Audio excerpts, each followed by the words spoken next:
अस्सलाम वालेकुम।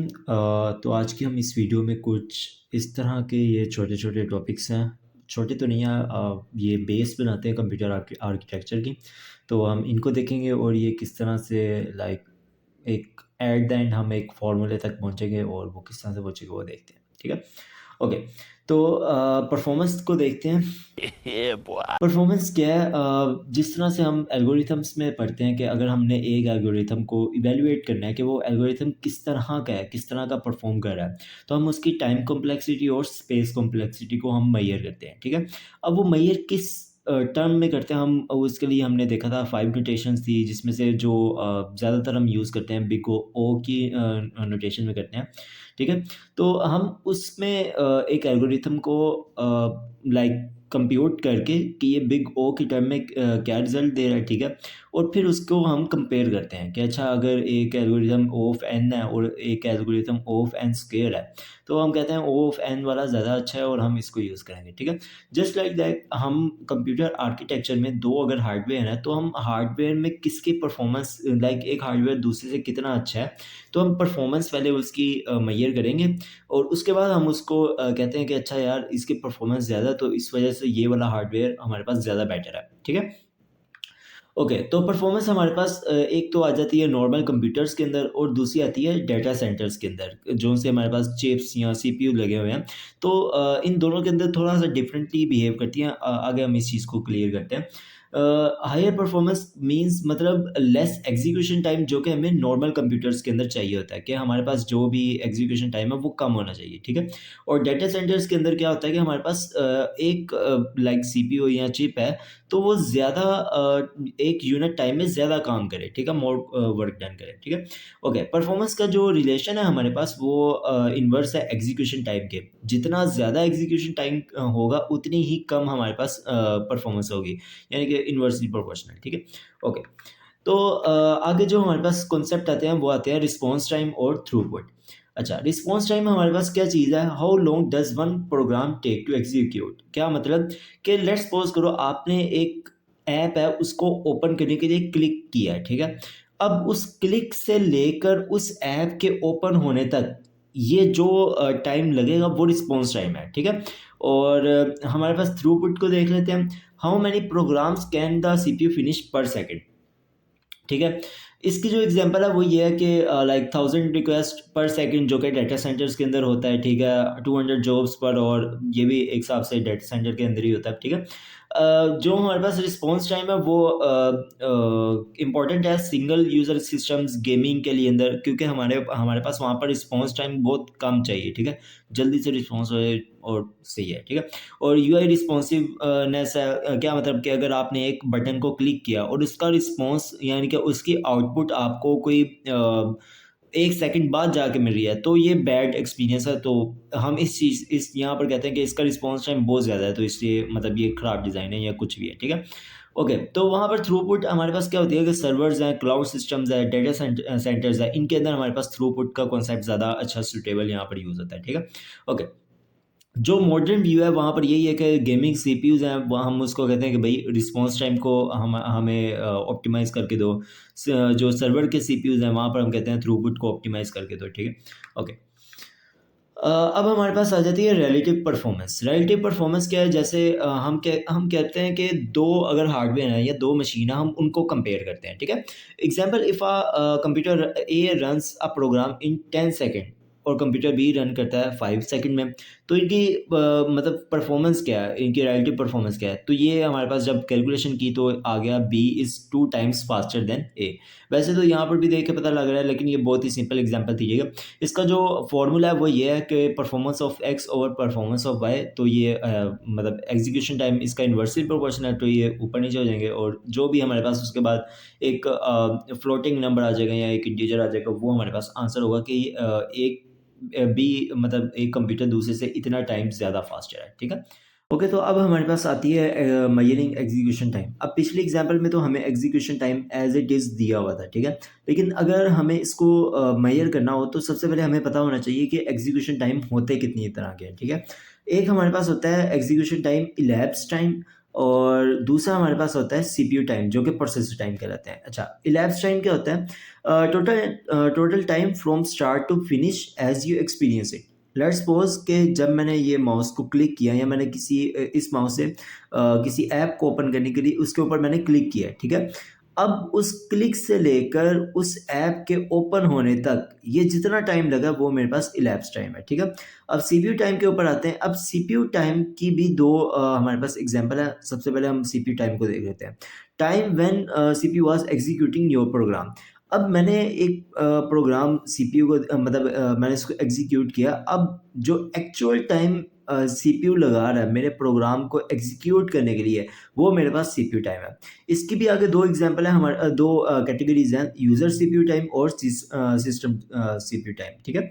अच्छा, यूजर सीपीयू टाइम के अंदर क्या होता है कि time spent executing your program's code. अच्छा, अब मैंने एक प्रोग्राम दिया, ठीक है?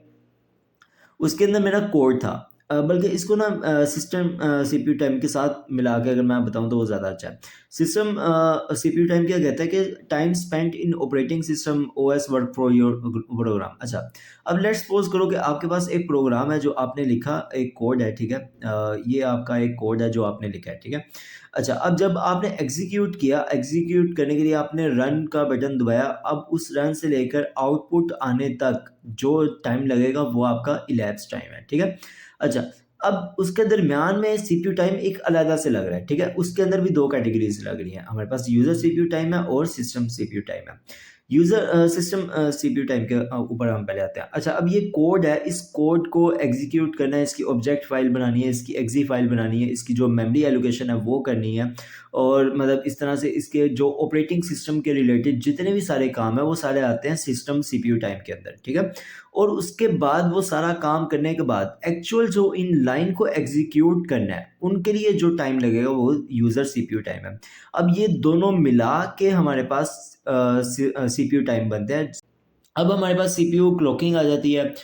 जैसे ये एक हमारे पास क्लॉक है, तो एक अप एज से लेकर ये पूरा एक जब तक एक साइकिल नहीं करता, वापस अब तक नहीं आता, तब तक ये हमारे पास एक क्लॉक पीरियड या क्लॉक साइकिल हम इसको कहते हैं। इसके दरमियान हमारे पास डेटा ट्रांसफ़र होता है। जब ये लाइक एज चेंज होती है तो हमारे पास डिकोडर्स और जो भी रजिस्टर्स वगैरह जहाँ पर हमारे पास डेटा स्टोर करना होता है या जो भी है, वहाँ पर ये जब एज चेंज होते हैं तो तब जाके यहाँ पर मतलब उन रजिस्टर्स के ऊपर कोई राइट वगैरह का ऑपरेशन होता है। ये पिछली वीडियो में मैंने इसको ना डिटेल में बता दिया हुआ है। ओके, तो हमारे पास अगर एक सीपीयू है जिसकी अगर मैं कहूँ कि एक सीपीयू है जो कि 3 गीगाहर्ट्ज़ का है, तो इसका मतलब है कि वो 3 बिलियन क्लॉक साइकिल्स पर सेकंड चला रहा है। यानी कि अगर एक ये साइकिल है तो ऐसी 3 बिलियन साइकिल्स होंगी जो कि 1 सेकंड के अंदर वो चला रहा होगा, ठीक है? तो ईच साइकिल इज़ 1/3 श्यों इतने मतलब सेकंड है, ठीक है?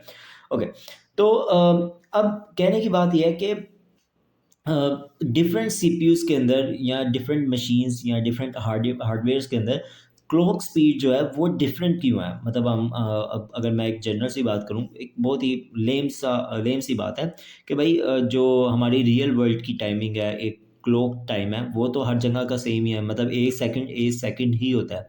तो ये क्यों है कि आप हार्डवेयर लेवल जब हम कंप्यूटर के अंदर आते हैं तो वहाँ पर हम सीपीयू जो क्लॉक टाइम है वो एक हार्डवेयर की दूसरी है और एक हार्डवेयर की दूसरी है।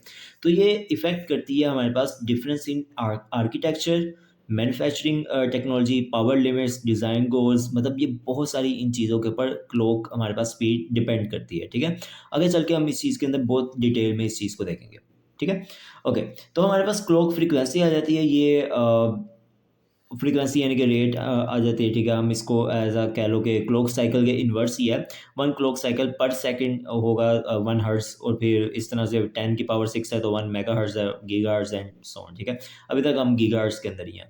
ओके, तो हायर फ्रीक्वेंसी का मतलब है कि मोर साइकिल्स का मतलब है पोटेंशियली फास्टर सीपीयू, जो कि हमें चाहिए और मतलब हर किसी को ही चाहिए, ठीक है? ओके, तो नेक्स्ट हम एग्ज़ाम्पल देखते हैं जहाँ पर हमारे पास एक क्लॉक साइकिल हमें दी हुई है, ठीक है? और हमें बताया हुआ है कि आप क्लॉक रेट बताओ। तो यहाँ पर इसको मैं थोड़ा-सा एक्सप्लेन भी कर देता हूँ। लेट्स सपोज़ करो कि आपके पास ये 1 सेकंड है, ठीक है? ये पूरा 1 सेकंड है और आपको कहा हुआ है इतना जो एक साइकिल है, क्लॉक साइकिल है, वो 10 नैनो सेकंड की है, 1 क्लॉक साइकिल।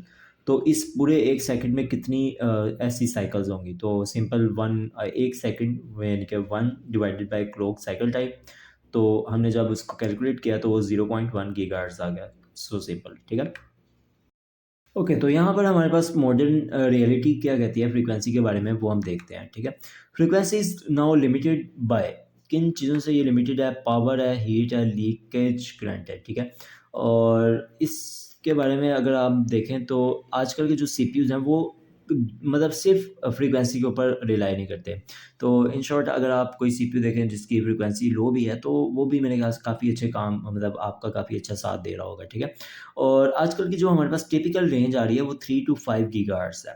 अच्छा, टू बी नॉलेज यहाँ पर मैं आपको एक वीडियो लाइक आप यहाँ पर आप देख लेना, ठीक है?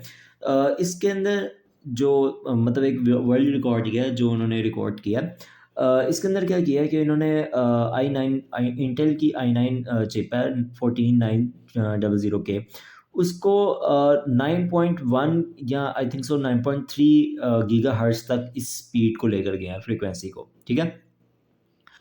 तो मतलब आप देखें कि 5 से 3 से 5 एक नॉर्मल यूज़ है, ठीक है? और उसको आप लेकर गए हो सिर्फ़ 9.1, सिर्फ़ तो नहीं कहना चाहिए, 9.1 गीगाहर्ट्ज़ तक लेकर गए हैं। और उसके अंदर जो उनके पास हीट मतलब हीट प्रोड्यूस होनी थी, मतलब उसको कंट्रोल करने के लिए उन्होंने हीलियम लिक्विड का इस्तेमाल किया। और उसके इस्तेमाल करने के बाद जो टेम्परेचर रखा गया था उसका वो -230 डिग्री था, -230 डिग्री सेल्सियस। तो मतलब एब्सोल्यूट ज़ीरो तक वो लेकर गए हैं टेम्परेचर को, तब जाके उन्होंने 9.1 गीगाहर्ट्ज़ की स्पीड क्लॉक साइकिल को उन्होंने फ्रीक्वेंसी को उन्होंने रिकॉर्ड किया है, ठीक है? और वो भी कुछ सेकंड के लिए, कुछ सेकंड या मिनट के लिए, ठीक है? हमारे पास सीपीयू टाइम आ जाता है, सीपीयू टाइम के लिए हमारे को कैलकुलेट करने के लिए, जो कि अभी पीछे हमने देखा नहीं था कि सीपीयू टाइम से आगे 2 ब्रांचेज़ थी, यूज़र सीपीयू टाइम और सिस्टम सीपीयू टाइम। अब वो सीपीयू टाइम को कैलकुलेट करने के हमारे पास 2 फ़ॉर्मूलेज़ हैं, ठीक है? CPU clock cycles into clock cycle time, या फिर उसका इन्वर्स जो कि रेट फ्रीक्वेंसी जो हम कहते हैं वो आ जाता है। आप उसको डिवाइड बाय क्लॉक रेट भी कर सकते हो, ठीक है? तो मोर स्पीड का मतलब है कि लेस टोटल टाइम हमारे पास यहाँ पर लगेगा, ठीक है? और इसको इस तरह से समझो कि this is like number of steps, ठीक है? एक सीपीयू एक प्रोग्राम है, लेट्स सपोज़ करो एक प्रोग्राम है, ठीक है?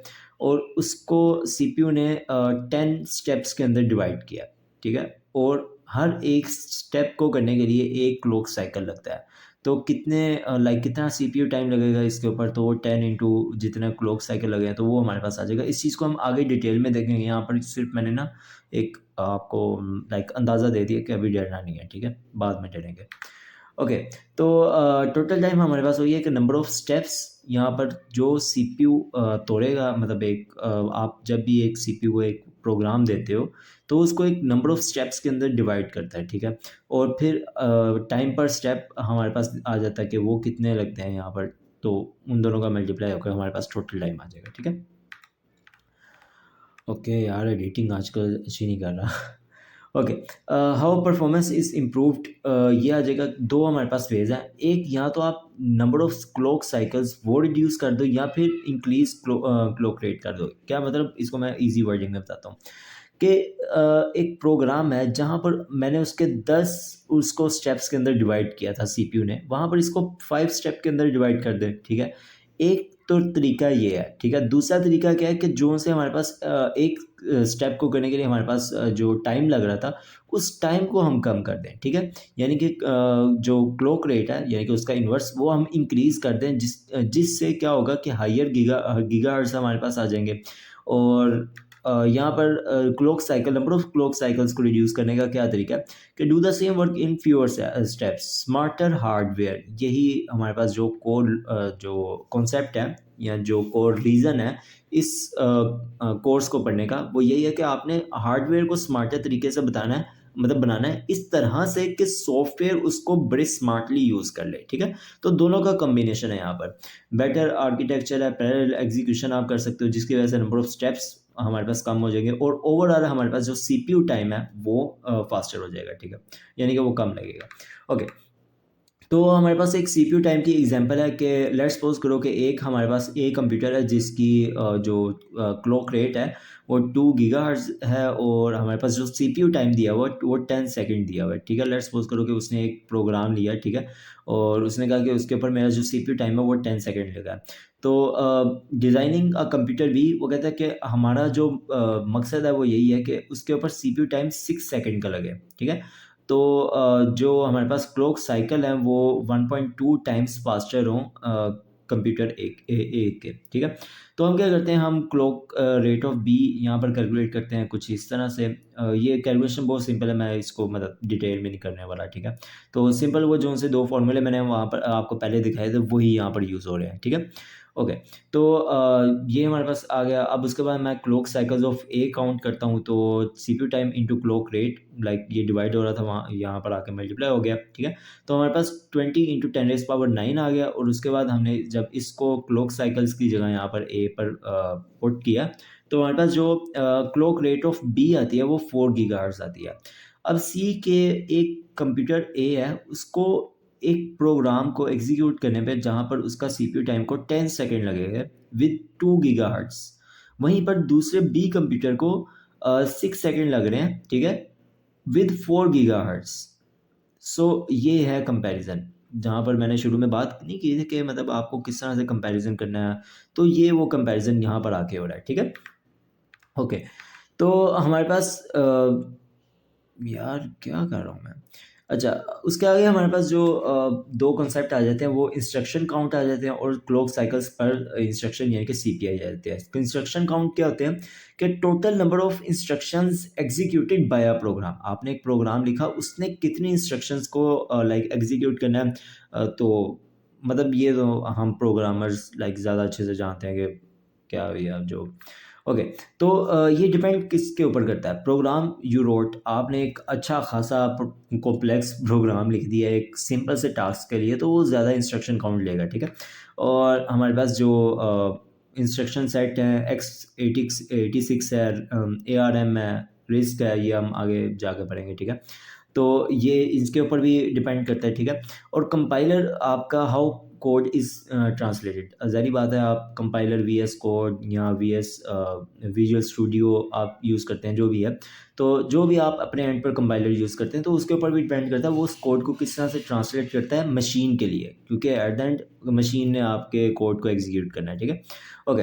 तो same task different instructions count on different CPUs. तो लाइक अगर एक ही प्रोग्राम है तो वो मैं 2 सीपीयूज़ के ऊपर, मैं 2 कंप्यूटर्स के ऊपर चला रहा हूँ, तो उनके अंदर जो इंस्ट्रक्शन काउंट है वो डिफरेंट हो सकता है, ठीक है। तो वो उसके ऊपर नहीं हम कह सकते कि भाई मतलब इंस्ट्रक्शन काउंट सेम होना चाहिए, ठीक है। ओके। तो हमारे पास यहाँ पर सीपीआई जाती है ऑन एवरेज। ये एवरेज की बात मैं अभी आपको बाद में बताऊंगा, पहले हम इतने पार्ट को देखते हैं। How many clock cycles one instruction takes, ठीक है। तो यहाँ पर क्या था कि एक प्रोग्राम को कितनी नंबर ऑफ इंस्ट्रक्शन के अंदर कितनी नंबर ऑफ इंस्ट्रक्शंस हैं, और उस इंस्ट्रक्शन को चलाने के लिए कितनी क्लॉक साइकिल चाहिए, ये सीपीआई है, ठीक है। तो मतलब कनेक्शन आई थिंक सो बन रहा है यहाँ पर। ओके। तो यहाँ पर क्या है कि अगर ऐड, लेट्स सपोज करते हैं कि ऐड की जो इंस्ट्रक्शन है वो 1 साइकिल ले रही है, तो वहीं पर मल्टीप्लिकेशन की जो इंस्ट्रक्शन है वो 3 साइकिल्स ले रही है। तो इस तरह से टोटल हमारे पास अगर एक प्रोग्राम है जिसके अंदर एक बार ऐड और एक बार मल्टीप्लिकेशन हुआ है, तो वो कुल मिला के 4 साइकिल्स ले रही हैं, ठीक है। तो इस तरह से हम इस चीज़ को देखते हैं। अच्छा, मेमोरी एक्सेस अगर इस तरह से ये तो सिंपल से हमारे पास जो कहते हैं कि इंस्ट्रक्शन है। अगर कॉम्प्लेक्स इंस्ट्रक्शंस आते जाएँ, मेमोरी को एक्सेस करना है और रीड एंड राइट राइट करना है, फिर और मतलब एसएसडी हार्डवेयर के अंदर आपने जाके मेमोरी को एक्सेस करना है, तो उसके अंदर और ज़्यादा हमारे पास साइकिल्स लगती हैं, ठीक है। सो इस तरह से हम क्या करते हैं, हम फिर इन सब को मिला के उनका एवरेज कैलकुलेट करके वो हमारे पास सीपीआई आती है, ठीक है। तो इसलिए मैंने कहा था कि मैं ऑन एवरेज इस एवरेज को बाद में एक्सप्लेन करूँगा। तो इस अगर एक लाइक एक प्रोग्राम है, ठीक है, उसके अंदर एक टोटल नंबर ऑफ इंस्ट्रक्शंस है जिसके अंदर add, multiplication, division, memory access सब कुछ है, ठीक है। अब सीपीआई क्या है कि उन सब को मिला के उन सब के जो साइकिल काउंट है हमने उन सब को काउंट करना है, और उनकी जो एवरेज वैल्यू बनती है वो हमारे पास सीपीआई बनती है, ठीक है। ओके। तो हम यहाँ पर सीपीआई की एक एग्जांपल भी देख लेते हैं, ठीक है। तो यहाँ पर क्या कहते हैं कि हमारे पास एक क्लास हैं, 3 क्लासेस हैं ए, बी, सी, ठीक है? और सीपीआई 4 क्लास हमारे पास आ जाती है 1, 2, 3 और हमारे पास 2 सीक्वेंस हैं, यानी कि 2 आप इस तरह से कह लो कि 2 अलग-अलग कंप्यूटर हैं या 2 अलग-अलग सीपीयू हैं, जहाँ के अंदर हमने सेम जो कोड है वो हमने रन किया, ठीक है? ए के अंदर हमारे पास जो इंस्ट्रक्शन काउंट बना है वो ए के लिए 2 है, बी के लिए 1 है और सी के लिए 2 है। दूसरे के अंदर हमारे पास इंस्ट्रक्शन काउंट बना है ए के लिए 4, बी के लिए 1 एंड सी के लिए 1। अच्छा, अब हमने यहाँ पर इंस्ट्रक्शन काउंट को जब कैलकुलेट किया वो यहाँ पर 5 है, यहाँ पर 6 है और हमने जब क्लॉक साइकिल्स को मल्टीप्लाई यहाँ पर कैलकुलेट किया तो यहाँ पर 10 आई है और यहाँ पर 9। अब हमने निकालनी है एवरेज सीपीआई। अब एवरेज सीपीआई का क्या है कि फॉर्मूला जितनी भी हमारे पास क्लॉक साइकिल्स आई हैं डिवाइडेड बाय इंस्ट्रक्शन काउंट, वो हमारे पास यहाँ पर इन सीक्वेंस 1 2 आई है और इन सीक्वेंस 2 हमारे पास 1.5 आ गया, ठीक है? तो इस तरह से आप सीपीआई की सीपीआई को कैलकुलेट कर सकते हो कि ये किस तरह से है और उसके बाद हम यहाँ पर इनका कंपैरिजन भी कर सकते हैं कि एक कंप्यूटर ने इसको ठीक जल्दी रन किया है या दूसरे ने इसको जल्दी रन किया है। तो हमारे पास यहाँ पर सीपीयू का जो फॉर्मूला है हम इसको दोबारा से इसको अपग्रेड करने वाले हैं, ठीक है? तो यहाँ पर जो ये तो हमारा पुराना फॉर्मूला था, ठीक है? CPU clock cycles into CPU cycle time. अब सीपीयू क्लॉक साइकिल्स को हम डिफाइन कर रहे हैं इंस्ट्रक्शन काउंट इनटू सीपीआई इसके अंदर, ठीक है? कितनी नंबर ऑफ इंस्ट्रक्शंस हैं और सीपीआई हम उसके अंदर मल्टीप्लाई कर रहे हैं कि उसको कितना टाइम लग रहा है, एवरेज टाइम, ठीक है? ओके, तो इसको मैंने सिंपल इंग्लिश में लिखा है number of instructions multiply by average step पर इंस्ट्रक्शन। तो उस तरह से करके हमारे पास टोटल स्टेप्स यहाँ पर आ जाएंगे, जिसको हम यहाँ पर अगेन क्लॉक साइकिल्स के अंदर हम यहाँ पर पुट करेंगे। इस सीपीयू क्लॉक साइकिल का भी तो यही मतलब था कि नंबर ऑफ स्टेप्स हैं। अब हमने बस उसको और ज़्यादा इन्हेंस करके लिख दिया, ठीक है? ओके, तो सीपीयू टाइम हमारे पास यहाँ पर जब हमने इस क्लॉक साइकिल की जो फॉर्मूला है इसको यहाँ पर जब पुट किया तो हमारे पास आ गया instruction count into CPI into clock cycle time, ठीक है? अब इसी को जब आप क्लॉक साइकिल टाइम को क्लॉक रेट के साथ आप एक्सचेंज करेंगे तो ये हमारे पास फॉर्मूला बन जाएगा, ठीक है? ओके, तो इस टोटल का क्या मतलब है कि टोटल टाइम जो सीपीयू टाइम है वो क्या बन जाएगा, how much work multiply by how hard each instruction is, ठीक है? तो जितनी इंस्ट्रक्शन हार्ड होगी तो उतना वो बढ़ता जाएगा सीपीयू टाइम। और how fast the clock is, जितनी क्लॉक फास्ट होगी उतना हमारे पास क्लॉक रेट है, तो वो उतनी जो हमारे पास टाइम है वो कम होता जाएगा, ठीक है?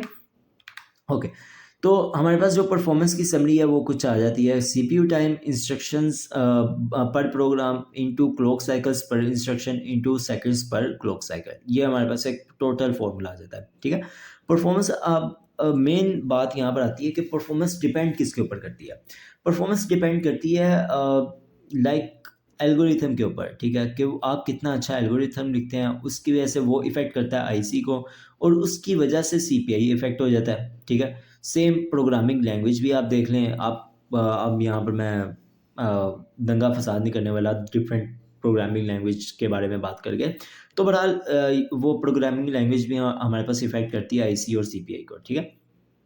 कंपाइलर्स हो गए ये पहले बीच में ही मैंने आपको बता दिया था। अब उसके बाद जो हमारे काम की चीज़ है वो है इंस्ट्रक्शन सेट आर्किटेक्चर, ठीक है? ये चीज़ हमारे पास तीनों को इफ़ेक्ट करती है। आपने अपना आर्किटेक्चर किस तरह का बनाया है। अब यहाँ पर एंड पर एक बात मैं इस तरह से करता हूँ कि लेट्स सपोज़ करो आपने एक एल्गोरिथम बहुत ही अच्छा लिखा है, लेकिन उसको जिस हार्डवेयर के ऊपर चलाया है, वो इतना को घटिया था, इतना को स्लो था कि उसने इतने अच्छे एल्गोरिथम को भी इतना स्लो बना दिया, ठीक है? और दूसरी सिनेरियो में क्या है कि आपके पास हार्डवेयर इतना हाई एंड का है, आपने कोई 6-7 लाख का आपने पीसी बना लिया आज तक, तो आजकल तो वो भी नहीं बनता, ठीक है? और उसके ऊपर आप इतना वो बुरा एल्गोरिथम चला रहे हो, लेकिन वो भी इतना फास्ट चल रहा है कि आपको महसूस नहीं हो रहा, आप कह रहे हो वाह भाई मज़े ही मज़े। लेकिन ऐसा नहीं है, ठीक है? तो ये हार्डवेयर और सॉफ्टवेयर दोनों का मिल के आप अपने देखते हैं कि भाई एक प्रोग्राम कितना तेज़ चल रहा है, मुझे क्या स्पीड मिल रही है, आप वहाँ पर आके हिसाब लगाते हो कि हाँ भाई चीज़ें बहुत अच्छी चल रही हैं।